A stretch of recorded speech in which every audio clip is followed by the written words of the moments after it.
அப்படியே மனக்காட்சியில் நீங்கள் பாருங்கள்.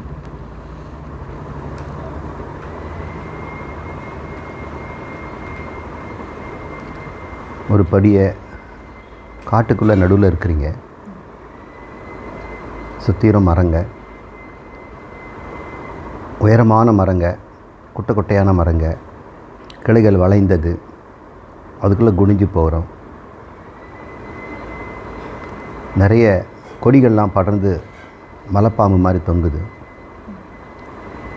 தரையில் நிறைய தண்ணிகள்லாம் ஓடிட்டுருக்குது. சிறு சிறு நீரோடைகள். தொலைவில் ஒரு அருவியினுடைய ஓசை கேட்குது.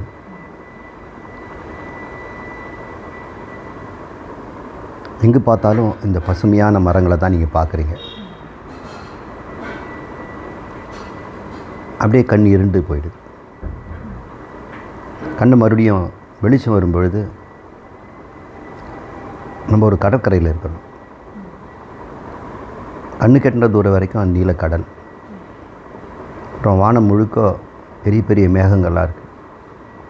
கடல் அலைகள் ஓயாமல் வந்து நினச்சிக்கிட்டே இருக்குது. அந்த குளிர்ந்த காற்று, உப்பு காற்று முகத்தில் வீசுது. அப்புறம் இருண்டு போகுது. மறுபடியும் வெளிச்சம் வருது. நம்ம ஒரு பூங்காவில் இருக்கிறோம்.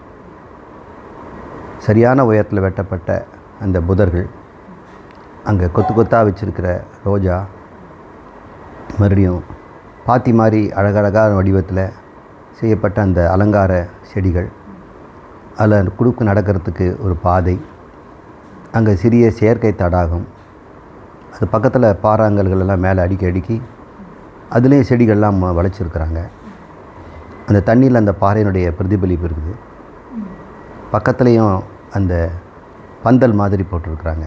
அந்த நிழல் கீழே இருக்கிறீங்க. இப்போ மறுபடியும் இருட்டாகி போச்சு. இப்போ கண்ணு திறந்து வெளிச்சம் வரும்பொழுது பெரிய ஜனக்கூட்டத்தில் இருக்கிறோம். எங்கே பார்த்தாலும் ஜனங்க. எல்லாரும் அந்த கும்பமேளாவில் குளிச்சிட்ருக்குறாங்க. ஈர உடம்போடு இங்கேயும் அங்கேயும் போயிட்டுருக்குறாங்க. ஜனங்களுடைய சந்தோஷமான இரைச்சலும் சங்கநாதமும் ஓம் நம சிவாய என்ற மந்திரங்களும் கேட்டுக்கிட்டே இருக்குது. அங்கே பக்கத்தில் இருந்து அக்னி குண்டத்துலேருந்து புகையெல்லாம் வந்துக்கிட்டு இருக்குது. அதில் குங்கிலியமும் மற்ற வாசனை பொருட்களும் இருக்கிறதுனால அந்த இடமே தெய்வீகமாக கோயில் மாதிரி காட்சி அடையுது. மறுபடியும் காட்சி மறைஞ்சு போகுது. மறுபடியும் கண்ணு திறந்து வெளிச்சம் வரும்பொழுது நம்முடைய சொந்தக்காரங்கள் மத்தியில் உறவினர்கள் குழந்தைகளோடு இருக்கிறோம். குழந்தைகள்லாம் அவங்களுடைய சின்ன சின்ன விளையாட்டு பொருளை வச்சுக்கிட்டோம் இங்கேயும் அங்கே ஓடிட்டு இருக்காங்க. பெரியவங்கெல்லாம் கூடி வட்டமாக உட்காந்து பேசிகிட்டு இருக்கிறாங்க. அங்கே வேலையாட்கள் எல்லாம் வந்து அப்பப்போ பணிவிடை செய்துட்ருக்குறாங்க. இப்போ எத்தனை காட்சிகள் பார்த்தோம். நீங்கள் உங்களுக்கு சரீரம் இருந்ததா? சரீரமே இல்லை, கண் மாத்திரம் இருந்தது. சரி, அதோட விருப்பு வெறுப்புங்கிற கருதல் இருந்ததா? கருதுதலும் இல்லை.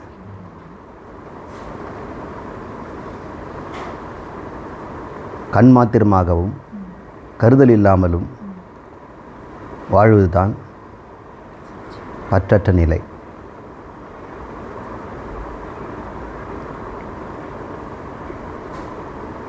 நம்ம எங்கே இருக்கிறோங்கிறது முக்கியம் இல்லை. காட்டிலும் இருக்கலாம், கடல் அலையில் இருக்கலாம், பூங்காவில் இருக்கலாம், மக்கள் கூட்டத்தில் இருக்கலாம், தெய்வீகமான இடத்திலும் இருக்கலாம், அதெய்வீகமான இடத்திலும் இருக்கலாம். புலன்களை ஐந்து வேலை செய்யுது. ஏன்னா கும்பமேளால் நம்ம வாசனை நுகர்ந்தோம், அக்னி குண்டத்துடைய வெப்பத்தை உணர்ந்தோம், ஈரமான மண்ணுடைய தன்மையும் மக்களுடைய ஈரமான உடம்பையும் பார்த்தோம்.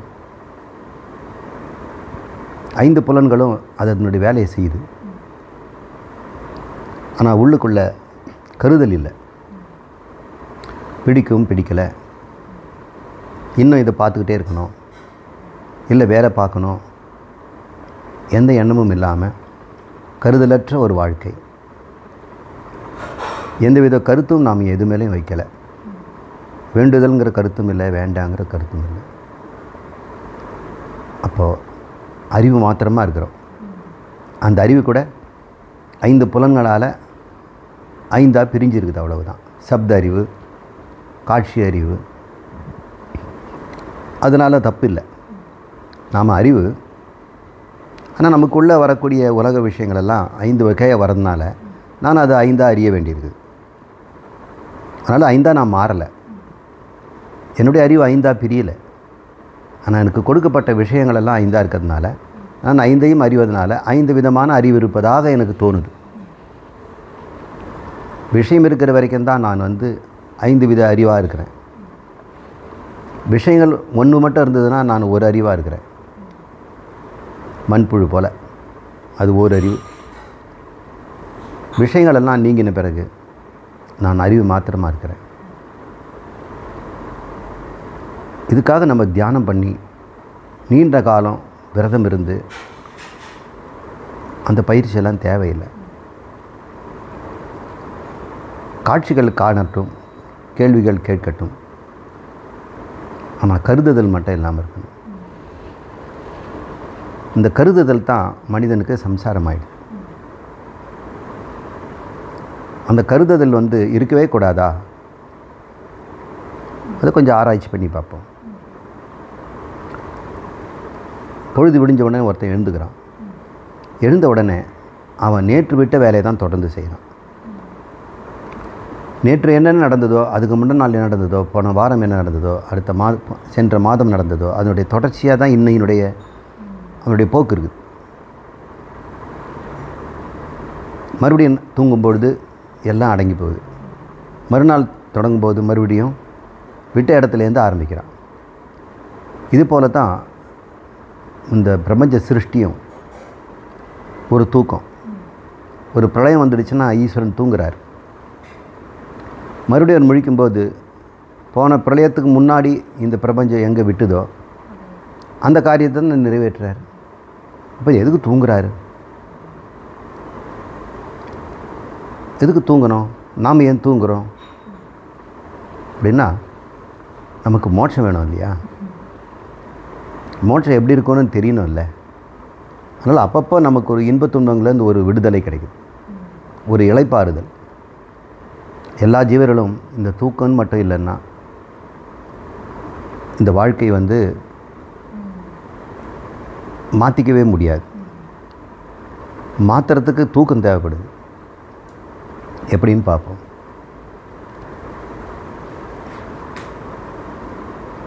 ஈஸ்வரன் எல்லா சிருஷ்டிக்கும் நிமித்த உபாதான காரணமாக இருக்கிறார். இந்த பிரபஞ்சத்தை அவர் சூக்ஷ்மமாகவும் ஸ்தூலமாகவும் படைக்கிறார். அது காரணமும் இருக்கணும் இல்லையா? அந்த காரணமாக இருக்கிறது எது அப்படின்னா 2 காரணம். ஒன்று நிமித்த காரணம், இன்னொன்று உபாதான காரணம். 2மே ஈஸ்வரன். எப்படி? பட்டுப்புழு தன் உடம்புலேருந்தே நூல் எடுத்து தனக்கு மேலே அப்படியே சுற்றி ஒரு கூடு கட்டிக்குது. அதுக்குள்ளேயே அது இருக்குது. தன்னுடைய அது கட்டுவதற்கு வேண்டிய அறிவும் பொருளும் அதுவே. இப்போ பட்டுப்புழுக்கிட்ட அறிவு வளமும் இருக்குது, பொருள் வளமும் இருக்கிறது. 2 வளமும் அது தான். அதே போல் பரமேஸ்வரன் இந்த பிரபஞ்சத்தை சிருஷ்டி செய்வதற்கு வேண்டிய பொருளும் அவரே, அறிவும் அவரே.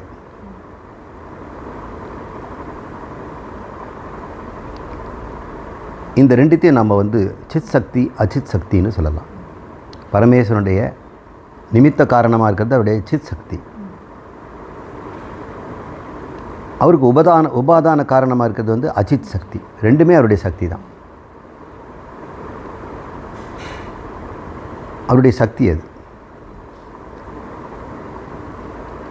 இப்போ சித் சக்தி எப்படிப்பட்டதுன்னா சச்சிதானந்த ஸ்வரூபமாக இருக்குது.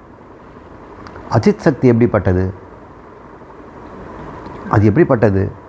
சிப்பியில் எப்படி வெள்ளியை பார்க்குறோமோ, கயிறில் எப்படி பாம்பு பார்க்குறோமோ, அதுபோல் அவரிடம் ஒரு அச்சித் சக்தி இருப்பதை நாம் அறிகிறோம். அறியாமையில் இருக்கிறவங்க ஜீவராசிகள் அவரிடம் இப்படி ஒன்று இருப்பதாக அவங்க நினைக்கிறாங்க. ஆனால் அவர்கிட்ட அந்த மாதிரி இருக்கான்னு கேட்டால் அது நீ பார்த்து நீ அது இருப்பதாக முடிவு கட்டியிருக்கிறாய். இப்போ சிப்பியிடம் போய் உங்ககிட்ட வெள்ளி இருந்ததா அப்படின்னு கேட்டோம்னா முக்காலத்தில் என்கிட்ட இல்லைன்னு தான் சொல்லும். என்னிடம் அது இல்லவே இல்லைன்னு சொல்லுது. அப்போது வெள்ளியை பார்த்தவங்ககிட்ட தான் அது நம்ம கேள்வி கேட்கணும். யார் பார்த்தாங்க அவங்க மனசில் இருக்குது. அவங்க மனசு தெளிவாக இருந்ததுன்னா அங்கே சிப்பி தெரிஞ்சிருக்கும். மனசு தெளிவில்லாதனால அந்த இடத்துல வெள்ளி தெரியுது. அப்போது கடவுள்கிட்ட இருக்கக்கூடிய உபாதான காரணம் என்று சொல்லக்கூடிய அச்சித் சக்தியானது எங்கே இருக்கிறது அப்படின்னு பார்த்தோம்னா இறைவன்கிட்ட இருக்கிறது நாம் சொல்கிறோம். இதுவே ஞானம் வந்த பிறகு சொல்ல அப்படி ஒன்று இல்லவே இல்லை. வெள்ளி தெரிகிற வரைக்கும் தான் அதுக்கு ஒரு சக்தி தேவைப்படுது. வெள்ளி எப்படி தோன்றுச்சு அப்படின்னு. இப்போ அச்சித் சக்தியை நம்ம இப்படி புரிஞ்சுக்கணும். அது ஞானம் வரும் வரை இருக்கிறது. இந்த உண்மைத்தன்மையை நம்ம பரம்பரையுடைய உண்மைத்தன்மையை அறிஞ்ச பிறகு அச்சித் சக்தியை நாம் கேள்வியும் கேட்கறதில்ல. அப்போ எதுக்கு இல்லாததை நீங்கள் முதல்ல அச்சித் சக்தின்னு ஒன்று சொல்லி இப்போ நீங்கள் அது இல்லைன்னு வேறு சொல்கிறீங்கன்னா அது பேர் அத்தியாரோப அபவாதம்னு பேர்.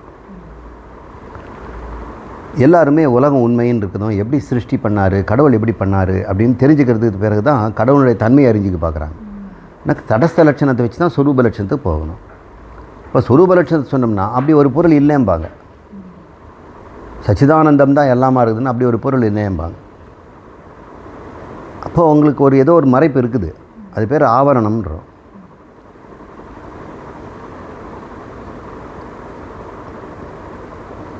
அந்த ஆவரண சக்தியை அசத் ஆவரணம், பிரம்மமே இல்லை ஜகத்தான் இருக்கிறது அப்படின்னு. எதனால்? இந்த அச்சித் சக்தியால். அச்சித் சக்தியினால் பிரம்மம் இல்லை ஜகத்தான் இருக்கிறதுன்னு சொல்கிறாங்க. அப்போது அந்த அச்சித் சக்தியே அவருக்கு உபாதான காரணமாக இருக்குது, பரமாத்மாவுக்கு. ஆனால் இதை ஆராய்ச்சி பண்ணுற கேட்குற மாணவனுக்கு அது ஆவரணமாக இருக்குது. அவருக்கு உபாதானம் இவனுக்கு அந்த உபாதானம் இவன் சிருஷ்டி பண்ணிவிடுவான்ல, இல்லை, அவனுக்கு ஒரு ஆவரணமாக இருக்குது. எப்படிப்பட்டது? பிரம்மம் இல்லைன்னு அசத் ரூபமாக இருக்கக்கூடிய ஒரு ஆவரணமாக இருக்குது. அசத் ஆவரணம்னு பேர். அவனே கொஞ்சம் திருந்தி வரும்போது பரமாத்மா இருக்கிறாரு, ஆனால் எனக்கு தெரியல, முதல்ல இல்லைங்கிறான். இது அதே உபாதான காரணம் அவங்ககிட்ட மனமாக செயல்பட்டு இருக்கலாம், எனக்கு தெரியலங்கிறது சொல்கிறதுனால அது பிரகாச ஆவரணம்ங்கிறோம். எனக்கு தெரியலங்கிறது தெரியுது, அவ்வளவுதான். அவன் கிட்டத்தட்ட நமக்கு வந்துட்டான். இப்படி ஆவரணங்கள் ரெண்டு பக்கம் இருக்குது. இந்த ரெண்டும் எங்கே இருக்குது? அச்சித் சக்தியில் இருக்குது. இப்போ அச்சித் சக்தி தான் உபாதான காரணம். அது எப்படிப்பட்டது? சிப்பியில் தோன்றும் வெள்ளி போல. பிரம்மத்திடம் இருக்குதா அப்படின்னு கேட்டோம்னா நீ இந்த கதை கேட்குற வரைக்கும் இருக்குது, கதை முடிஞ்ச பிறகு இருக்காது. அது என்ன சார் இது? கதை முடிஞ்ச பிறகு நீ உண்மையை தெரிஞ்சுக்கவில்ல, அது வரைக்கும் இருக்காது.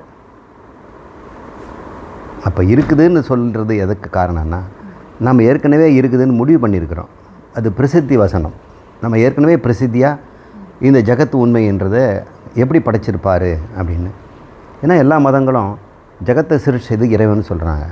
ஆனால் உபாதான காரணம் எங்கேருந்து வந்ததுன்னு சொல்ல மாட்டேங்கிறாங்க. அதுவே கடவுள்னு சொல்கிறாங்க. கடவுள் இல்லைங்கிறாங்க, தனிங்கிறாங்க மற்ற மதங்கள்.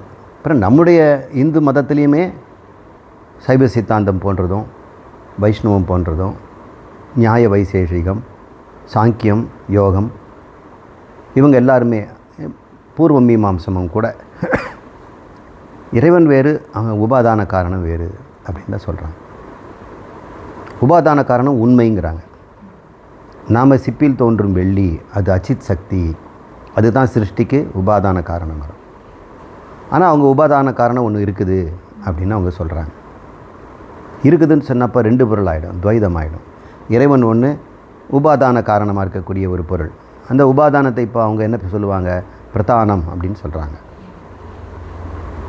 சில பேர் சொல்லுவாங்க அது பிரகிருதி அப்படின்னு சொல்கிறாங்க.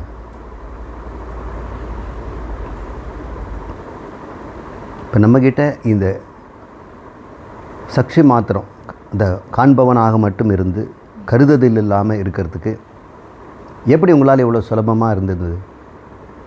இப்போ நான் சொன்ன உடனே நீங்கள் உடம்பு இல்லைன்னு சொன்னால் ஒத்துக்கிட்டீங்க. இப்போ நான் சொல்கிற காட்சியை நீங்கள் கண் கொண்டு தான் நீங்கள் பார்த்தீங்க, உடம்பு கொண்டு நீங்கள் பார்க்கல. 5 புலன் கொண்டும் நீங்கள் பார்த்தீங்க, இருந்தாலும் உங்களுக்கு உடம்பே தேவைப்படலை. இந்த ஞானம் எப்போ வருது? எல்லாருக்கும் இருக்குது. ஆனால் இந்த அத்தியாரோபம் பண்ணி அப்பவாதம் பண்ண பிறகு தான் அது தெரியுது. இப்போ உங்களுக்கு சொன்ன மாத்திரத்திலேயே நான் காண்பவனாக மட்டும் இருப்பேன், கருத மாட்டேன் அப்படின்னு முடிவோடு நீங்கள் வாழ போகிறீங்க. அப்போ தான் வாழ்ந்துட்டுருக்குறீங்க. கருதிட்டோம்னா அப்போ நம்ம சாட்சியிலேருந்து பங்கேற்பவன் ஆயிடுறோம், சம்பவத்துக்குள்ளே போயிடுறோம். சம்பவம் வேறு, சாட்சி வேறு. நம்ம சாட்சியாக இருக்கிறதுங்கிறது இந்த சக்ஷுவாக இருக்கிறது மட்டும். கருதுதல் மட்டும் விட்டுடக்கூடாது, அதில் மட்டும் நம்ம போகக்கூடாது. அதுக்காக தான் இந்த சிருஷ்டியத்தையே நம்ம பற்றி புரிஞ்சுக்கிறோம். எவனோ ஒரு சிருஷ்டியினுடைய தன்மையை புரிஞ்சுக்கிறானோ அவனால் தான் இந்த சரீரத்தை விட முடியுது. சிருஷ்டியை புரிஞ்சிக்கலைன்னா சரீரத்தை அவன் ஒதுக்கவே முடியாது. இப்போ சிருஷ்டிங்கிறது எப்படிப்பட்டது அப்படிங்கிறதுக்காக தான் இந்த பேச்சு நம்ம இன்றைக்கி பார்க்குறோம். உங்களுக்கு சிருஷ்டி பற்றி எத்தனையோ முறை படிச்சிருப்பீங்க, எத்தனையோ தடவை சொல்லியிருப்பீங்க. இருந்தாலும் நம்ம இந்த கோணத்தில் இப்போ பார்ப்போம், அபவாதங்கிற கோணத்திலே பார்ப்போம்.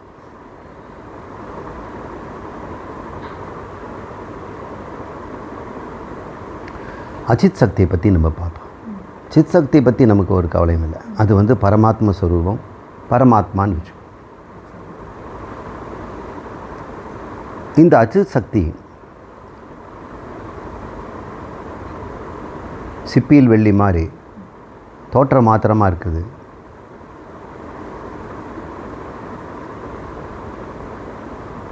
அதில் 3 குணங்கள் இருக்குது: சத்துவம், ரஜஸ், தமஸ் அப்படின்னு. அப்படிப்பட்ட நிலை அதுக்கு பிரகிருதின்னு பேர் வச்சிடலாம். ஏன்னா இந்த சொல் பிரகிருதி குணங்களோட சொல்லணுமா, சாங்கிய ஃபிலாசபியில் தான் இந்த வார்த்தைகள் அதிகம் பயன்படுத்துறதுனால அவங்ககிட்டேருந்து இதை மட்டும் கடன் வாங்கிக்குவோம். அந்த பிரகிருதி முக்குணங்கள் அடைந்தது, சத்துவம், ரஜஸ், தமஸ். இந்த 3ஐயும் வெள்ளை கண்ணாடி, சிவப்பு கண்ணாடி, கருப்பு கண்ணாடி அப்படின்னு நீங்கள் கற்பனை பண்ணிக்கங்க. அது வழியாக பிரகாசமான ஒளியை பாய்ச்சிடும். வெள்ளை கண்ணாடினா கலர்லெஸ், வெள்ளையாக கண்ணாடி இருக்காது, கலர்லெஸ், நிறமற்ற ஒரு கண்ணாடி வழியாக அந்த பரமாத்மா ஊடுருவி சென்று அல்லது கலந்ததுன்னா எந்த பாதிப்பும் இல்லாமல் அப்படியே இருக்குது, எந்த தடையும் இல்லாமல் அது இருக்குது. உள்ளே நுழைந்தது சச்சிதானந்தம். கண்ணாடி அதை எந்த விதத்திலும் உபகிதம் செய்யலை. அது ஒரு உபாதி தான், இருந்தாலும் அது எந்த விதத்திலும் அந்த ஆத்மாவுக்கு தடை செய்யாமல் இருக்குது.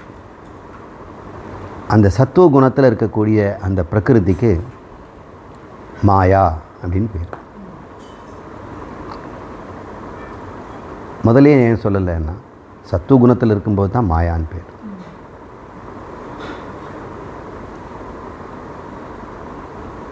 அந்த மாயையுடன் கூடிய அந்த பரமாத்மா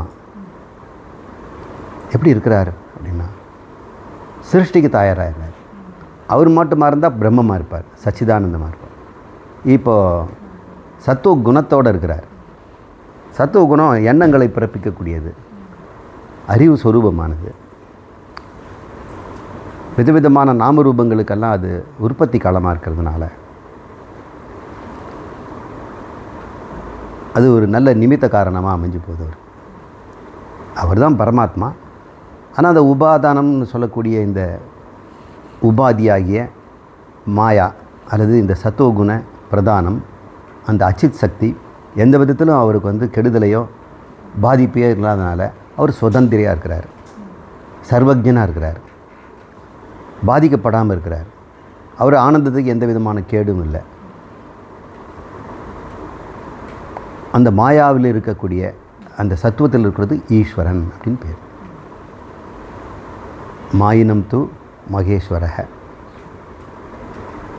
இந்த மாயையாக இருப்பதே மகேஸ்வரன் தான். மாயைன்றது வேற இல்லை, அச்சித் சக்தி தான். அவர்கிட்ட இருக்கக்கூடிய ஒரு சிருஷ்டி சக்தி.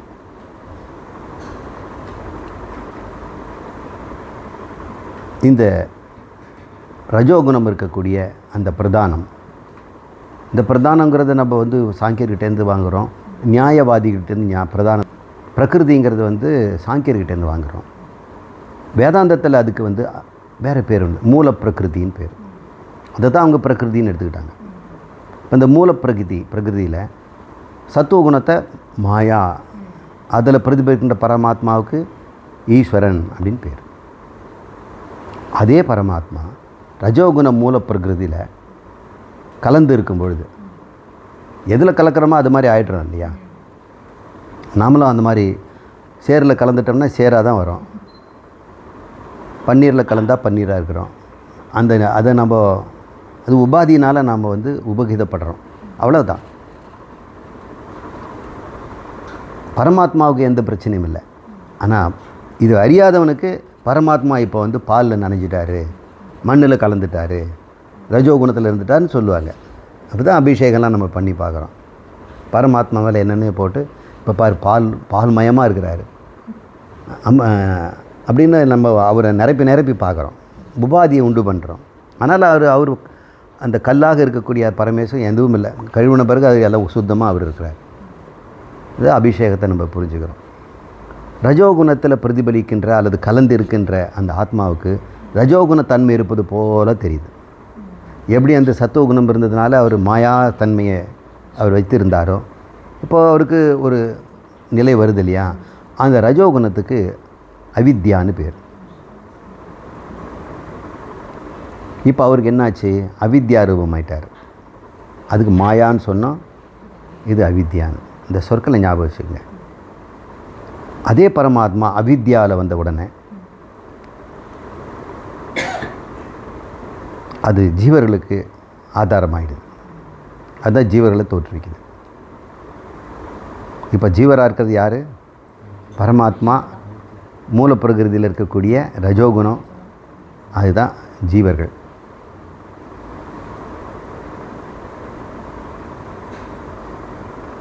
இப்போ மூணாவது மூலப்பிரகிருதியிலேயே தமோகுணம், அதுக்கு தாமசி அப்படின்னு பேர். இதெல்லாம் தத்துவபோதத்தில் இல்லையே, அவர் கொடுக்கல. ஆனால் வேதாந்த சாரங்கிற புக்கில் அத்வைத டிம்டிமம் அப்படின்னு ஒரு புக்கு, பறைசாற்றுதல், டிம்டிமான ஆடி, அந்த மாதிரி நூல்களில் இதெல்லாம் இருக்கலாம். சில உபநிஷத்துலேயும் அது சொல்லப்பட்டிருக்குது.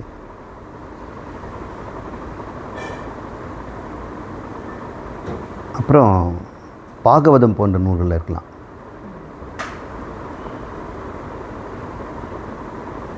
தாமசியில் கலந்த அந்த பரமேஸ்வரன் பரமாத்மா இப்போ அதனுடைய தன்மையை தனக்கு இருப்பதாக அந்த தர்மத்தை எடுத்துக்குது.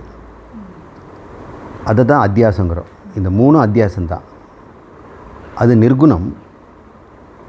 அச்சித் சக்தியினால் அது வந்து அத்தியாசத்தினால மாயாகவும் அவித்யாவாகவும் இப்போ தாமசியோட அது கலந்துருக்குது.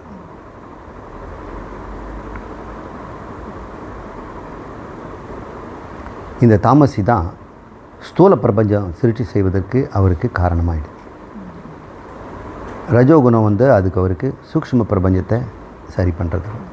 இப்போ தமோ குணத்தில் ஸ்தூலத்தை பண்ணுறாரு.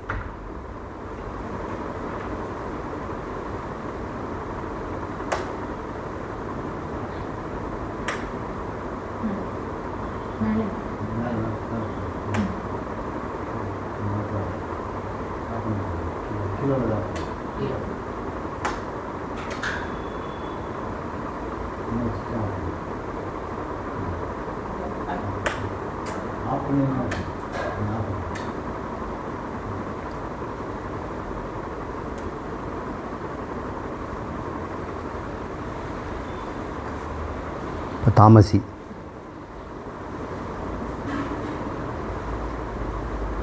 இதிலிருந்து என்னென்ன உண்டாகுது அப்படின்னு நம்ம பார்ப்போம். இந்த ஆத்மா தைத்திரிய உபநிஷத்தில் ஆனந்தவெளியில் முதல் அனுபாகத்திலேயே யதோவா இமானி பூதானி ஜாயந்தி, அந்த இதுலேயும் ஆகாஷம் சம்பூதக, ஆகாஷாத் வாயு சம்பூதக, வாயுர் அக்னி, அப்படின்னு அந்த சொல்லுது. இந்த மாயையில் இருக்கிறார் இல்லையா மகேஸ்வரன், சத்துவத்தில் இருக்கிறார் இல்லையா, அவர் என்ன நினைக்கிறார்? இப்போ அவர் நினைக்கிறவர் ஆகிட்டார். பிரம்மமாக இருக்கிற வரைக்கும் அவருக்கு நினைப்பு மறப்பு எதுவும் கிடையாது. அவர் மறந்துட்டேன்னு நினச்சேன் அப்படின்லாம் கிடையாது. அவர் சச்சிதானந்தமாக இருக்கிறார். ஆனால் இந்த சித் சக்தியோடு அவருக்கு இருக்கும்போது அவர் நினைப்பெல்லாம் அவருக்கு இருக்கும். அப்போ நினைக்கிறார். என்ன நினைக்கிறார்? நான் பலவாக ஆவேன், நான் இந்த பிரபஞ்சத்தை சிருஷ்டி செய்வேன் அப்படின்னு நினைக்கிறார். எப்படி தூங்கினவன் நேற்று எங்கே விட்டோமோ அன்னையிலேருந்து வேலையை ஆரம்பிக்கிறான் இல்லையா, அது மாதிரி அவர் சரி இப்போ நம்ம ஸ்ட்ரெயிட் பண்ணலாம். எதுக்கு பகவான் பிரளயம் எடுத்துக்கிறார்? ஏன்னா இந்த எல்லா ஜீவனுடைய கர்மங்களும் பலன் தர ஆரம்பிச்சிடுது. எண்ணற்ற ஜீவர்கள் கடலில், காற்றுல, அப்புறம் ஆகாயத்தில், அப்புறம் வனத்தில், பூமியில், வானுலகத்தில், இந்த 14 லோகங்களிலும் எண்ணற்ற ஜீவர்கள் அவங்கள கர்மத்தை அனுபவிச்சுட்டே இருக்கிறாங்க. அவங்கவுங்க சஞ்சித கர்மத்திலேருந்து பிராரப்தம் அனுபவிச்சுட்டு இருக்கிறாங்க. இப்படியே தீருது. ஒரு சமயம் வரும்பொழுது ஒரு கயாஸ் வரும். அவருக்கே தெரியுது இனிமேல் கர்மத்தை ரிலீஸ் பண்ணோம்னா கன்ஃபியூஷன் வரும். இவன் கர்மம் அவனுக்கு ஓவர்லாப் ஆகுது, அவனுடைய கர்மம் ஓவர்லாப் ஆகுதுன்னா கொஞ்சம் நிறுத்துவோம் அப்படின்னு நிறுத்துறார். நிறுத்தின பிறகு மறுபடியும் கர்ம பரிபாகம் ஏற்படும். அவங்களுடைய இந்த சஜித கர்மத்தெல்லாம் அதுங்க கலக்கெல்லாம் மாறி, சரி நான் முன்னுக்கு வரேன். ஒவ்வொரு ஜீவனுக்கும் சஜித கர்மத்திலேருந்து ஒன்று மேலே நிற்கும். இப்போ அது பலன் தர ஆரம்பிக்கணும்னா அது வரைக்கும் தூங்குறார். இப்போ பிரளயம் எதுக்கு தேவைப்படுது? நீங்களே பாருங்கள், நிறைய வேலை பண்ணிட்டீங்க. பண்ண பிறகு இனிமேல் செய்தோம்னா இன்னும் கன்ஃபியூஷன் தான் ஆகும். இதோட நிறுத்து, நாளைக்கு காலையில் பார்த்துக்கலாம். அப்புறம் நாளைக்கு காலையில் இந்த ஃப்ரெஷ்ஷாக பார்க்கும்பொழுது பார்த்தோம்னா ஒரு புது டைமென்ஷனில் நம்ம அதை பார்க்கலாம். அப்போ அது பரிபாகம் வரும். இன்னொன்று, இந்த இளைப்பாறுதல் இல்லைன்னா ஜீவர்களுக்கிட்ட மோட்ச இச்சையே உண்டாகாது. கர்மத்துக்குள்ளேயே போயிடுவாங்க. இந்த உறக்கம்ங்கிற ஒரு நிலை வரும்பொழுது தான் அவன் பார்க்குறான், நமக்கு இந்த கர்மத்தினால தான் தொல்லை, நம்முடைய உறக்கம்தான் நமக்கு ஆனந்தம் தருது. அவன் ஆழ் மனசில் இந்த உறக்க நிலையில் இருக்கக்கூடிய அந்த கர்ம நீக்கம் அவனுக்கு பார்க்குது. எப்போ இந்த கர்மம் ஓயும் அப்படின்னா அவனுக்கு ஒரு எண்ணம் வரும் இல்லையா, அது கொடுக்கறதுக்காக அது பிரளயம் தேவைப்படுது. அது நமக்கு இது அன்றாடம் நமக்கு ஒரு நித்திய பிரளயம்னு ஒன்று தராங்க. இப்போ கல்பாந்திர பிரளயம்னு பார்க்குறோம். இப்படி அந்த ஆத்மா, மாயையில் இருக்கக்கூடிய பரமாத்மா தன்னை நினச்சி பார்க்குறாரு. சிருஷ்டி வேணும்னா என்ன பண்ணணும்? அந்த சிருஷ்டியில் என்னென்ன வேணும்னா, முதல்ல போகத்தை பயன்படுத்துகிற ஒரு சாதனம் வேணும். இந்த ஜீவர்களெல்லாம் இப்போ முழிக்க போகிறாங்க. அவங்களுக்கு தான் கர்ம பரிபாகம் ஆயிடுச்சு. இந்த ஜீவர்கள் என்ன காத்துட்ருக்காங்க? போகத்துக்கு காத்துட்ருக்குறாங்க. அதுக்கப்புறம் அவங்க போகத்தை அனுபவிக்கிறத போக்கியங்களாக இருக்கக்கூடிய உலகத்தை சிருஷ்டி பண்ணணும். இப்போ போகத்தை உண்டு பண்ணுறதுக்காக அந்த உணர்வுகளை தான் அவங்களுக்கு கொடுக்கணும். அதனால் சூக்ஷ்ம பிரபஞ்சத்தை அவர் சரி பண்ணுறார். அதனால் தனக்கு வேண்டிய தன்னை முதல்ல அவர் எதுமற்ற நிர்குணமான அந்த பரபிரம்மம் பரமாத்மா இப்போ முதல்ல சப்தத்தை கேட்குது, கேட்பவனாக மாறுறார். கேட்பவனாக இருக்கிற நிலையிலேருந்தே ஊருன்னு சொல்லக்கூடிய ஸ்பரிசத்தை உணர ஆரம்பிக்கிறார். இப்போ ரெண்டாவது உணர்வு வந்துடுது. இப்போ முதல் உணர்வு சப்த உணர்வு. அவர் கேட்பவராயிட்டார். அந்த உணர்வுக்கு நாம் ஆகாசம்னு பேர் வைக்கிறோம். அதனால் அது உண்மையான ஆகாசம், இங்கே பார்க்குற ஆகாசம் இல்லை. உங்கள்கிட்டயே அந்த உணர்வு இருந்ததுன்னா, கேட்கும் தன்மை இருக்குதுலையே, அது பேர் ஆகாசம். நீங்கள் தொட்டவுடனே உங்களுக்கு சில்லுன்னு இருக்குது, சூடாக இருக்குது அப்படின்னு நீங்கள் நினைக்கும் பொழுது அது ஸ்பரிச உணர்வு.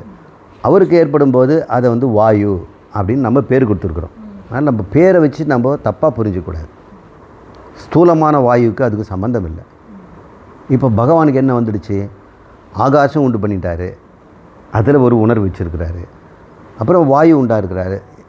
வாயுங்கிறது இப்போ என்ன? ஸ்பரிசம். அப்புறம் மூன்றாவதாக ஒரு உணர்வு உண்டாக்குறாரு, அந்த உணர்வு வந்து ரூபங்கள், நிறங்களையும் வடிவங்களையும் பார்க்கக்கூடிய தன்மையை அவர் உண்டு பண்ணிக்கிறாரு. அப்போ நாம ரூபங்களெல்லாம் அவர் கவனிக்க முடியுது தன்னுடைய சித் சக்தியில். அதுக்கப்புறம் வந்து ஜலம், ஆப்பக, தண்ணீர், அதில் இருக்கக்கூடிய உணர்வை அவர் உணர்றார், ருச்சி அப்படிங்கிறாரு. அப்புறம் நிலம்ங்கிற பிருத்திவியில் அவருக்கு வந்து கந்தம், இப்படி வந்து உண்டாக்குறார். இப்போ பகவான் எப்படி ஆகிட்டார்? 5 உணர்வுடையவராக மாறிட்டார். இன்னும் ஜீவர்களுக்கு அது ஒன்றும் சப்ளை பண்ணல, அவருக்கு உணர்வு வந்திருக்குது. இது சூக்ஷ்ம ஆகாயம், சூக்ஷ்ம வாயு அப்படின்லாம் சொல்கிறோம். இதை மகாபூதங்கள்னு பேர். இப்போ மகாபூதம் ஆகிட்டார். இந்த மகாபூதத்துக்கு ஒரு தொகுப்பாக வச்சுருக்கிறதுனால அவர் பூதகணம்னு பேர். பிரகிருதி மாயாவுக்கு பூதகணம்னு பேர். அந்த மாயாவுக்கு அவர் அதிபதி, மாயாவி அப்படிங்கிறதுனால பூதகணாதிபதி. அவரை நம்ம கணபதி அப்படின்னு சொல்கிறோம். கணங்களுக்கு அதிபதி, பூதகணாதிபதி.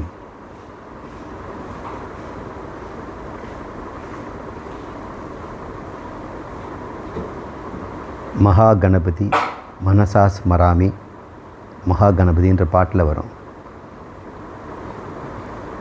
பிரபஞ்சாதாரம் பூத பௌதிகம் அப்படின்னு அது அந்த பாட்டு.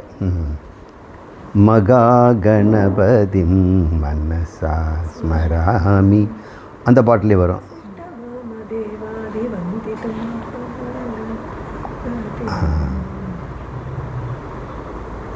இப்போ அவர் உணர்பவர் ஆயிட்டாரா? இது பேர் தன்மாத்திரான்னு பேர். அவர் மாத்திரை இருக்கிறார், தான் மாத்திரம், தத் மாத்திரம். இது எங்கே இருக்குது? மாயில் இருக்குது, மூலப்பிரகிருதியில் சத்துவத்தில் இருக்குது. அதே மாதிரி அவர் ரஜோலையும் உண்டாகிறார், தாமசிலையும் உண்டாகிறார். அப்போ 3 மகாபூதங்கள் வருது.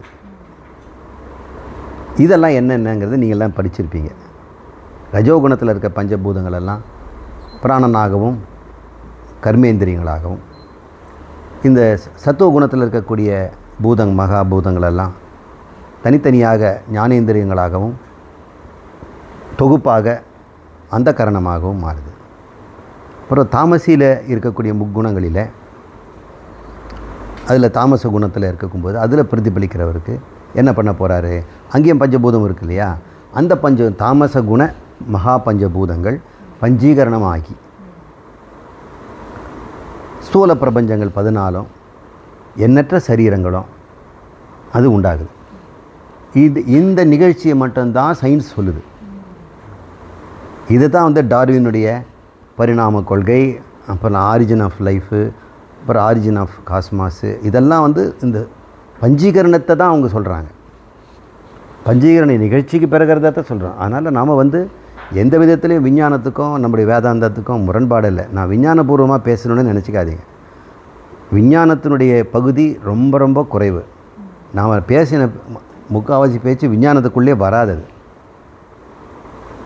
விஞ்ஞானங்கிறது இந்த காஸ்மாஸினுடைய பிக் பேங்கோ, அதுக்கப்புறம் எர்த்தனுடைய ஃபார்மேஷனோ, அங்கே ஜியலாஜிக்கல் எவல்யூஷன், அப்புறம் biological evolution, origin of life, எப்படி லைஃப் உண்டாச்சு, இதெல்லாமே நம்ம விஞ்ஞானம் அழகாக சொல்லுது. அதை பற்றி நம்ம பேச வேண்டியது. அதெல்லாம் பஞ்சீகரணங்கிற டாப்பிக்குள்ளே நம்ம தூக்கி ஒரே இடத்துல உள்ளே போட்டோம். அதை மீதியெல்லாம் நீங்கள் டார்வின் நீயே பார்த்துக்க அவர்கிட்ட விட்டுட்டோம்.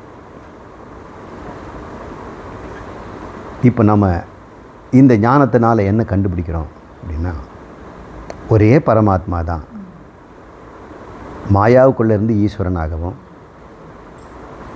அவித்யாவுக்குள்ளேருந்து ஜீவனாகவும், தாமசிக்குள்ளேருந்து இந்த 17 லோகங்களாகவும் இருக்குது. ஜீவ ஜகத் ஈஸ்வரன்ற 3 பிரிவுமே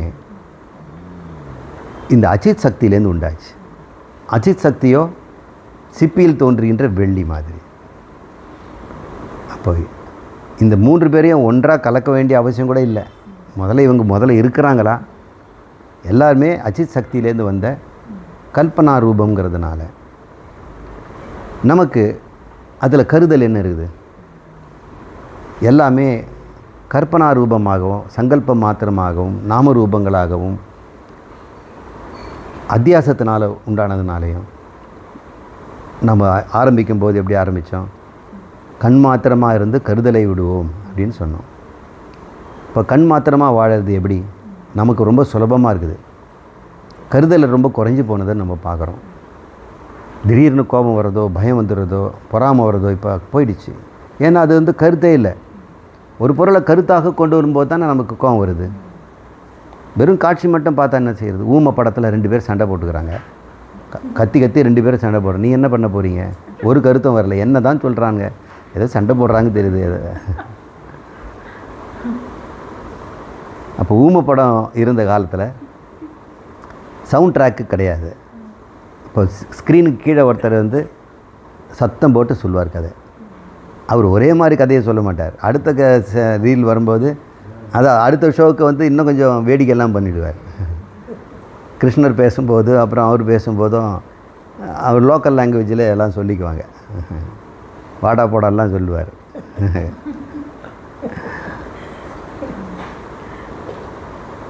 ஒருவேளை அவனும் இல்லைன்னா நமக்கு அந்த மௌனமான திரைப்படத்தில் நமக்கு காட்சி மாத்திரமாக இருக்குது இல்லையா, சப்தம் மாத்திரமாக இருக்குது, கருதல் இல்லை நமக்கு.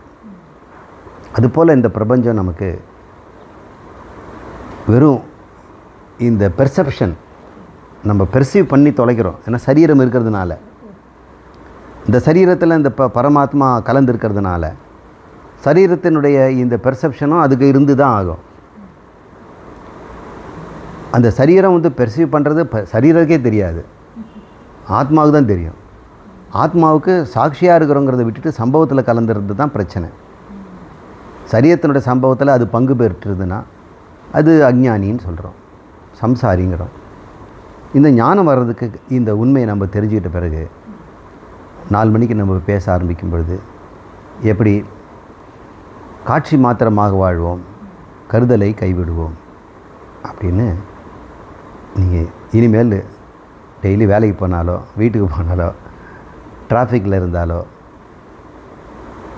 நமக்கு கொடுக்கப்பட்ட காட்சியை நாம் ஆனந்தமாக அனுபவிச்சுட்டு போவோம். நமக்கு ஒரு கேடும் கிடையாது, நமக்கு ஒரு நஷ்டமும் கிடையாது. காட்சிகள் மாறலாம்.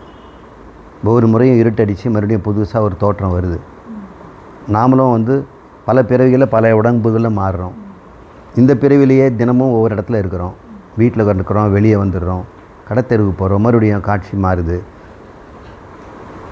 அதனால் எல்லா காட்சியும் நம்ம பார்த்தோம்.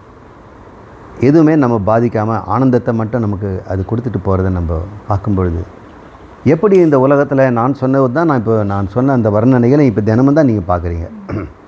அப்படி இருக்கும் பொழுது இந்த வர்ணனையிலேருந்து பாதிக்கப்படாதவங்க போது இந்த நிஜ உலகத்தில் எப்படி பாதிக்கப்பட முடியும்?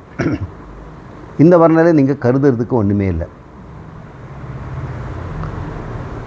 இந்த உலகத்தில் கருதுறதுக்கு நிறைய இருக்குது. நிஜ உலகத்தில் அதை கைவிடுறது தான் உபக்கிரமம், உபரதி, கைவிடுதல், ட்ராப் அவுட், சமந்தமம், உபரமம். இந்த கருதுதலை கைவிடுவோம். ஆனால் தத்துவபதத்தில் அப்படி சொல்லலை. ஸ்வதர்மம் ஏவ, உன் தர்மத்தை மட்டுமா இருந்துக்கணும். உன் தர்மம் என்ன? சச்சிதானந்த ஸ்வரூபம்.